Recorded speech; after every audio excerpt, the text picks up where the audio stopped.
যারা বলছেন সারা বছর ধরে গালে গাওয়া জিবেই গাওয়া থাকে, ভালো কোনো খাবার খাইতে পারেন না, খাওয়া হয়ে গেছে জিবেই, গলসায়, গালের ভিতরে, ছেলে পেলে বাচ্চা কাচ্চার শীতের সময় হয়, এমনি সময়ও থাকে গালে ঘাওয়া।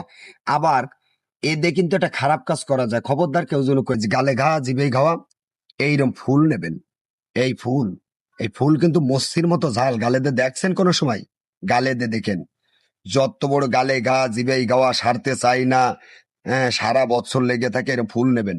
এই ফুল নিয়ে গালের ভিতরে দিয়ে বাচ্চারা চাবাতি বলবেন, তাই নালে নিজেরা চাইপে একটু ফেটে আপনার একটু আঠা আঠা বানাই দিয়ে গালের মধ্যে দিয়ে ঘষে দেবেন, জিবে দিয়ে ঘষে দেবেন।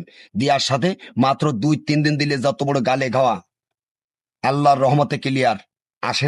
পাও ফাটা, এক কোয়ালিটির পাও ফাটা আছে না, পাও ফাটে শীতের সময় আসলে, ওই পাও ফাটাই এর রস জাপ করে লাগাই দেবেন, ইনশাল্লাহ মাত্র 2 থেকে 3 দিন দিলে পাও ফাটা সারা শুরু হবে।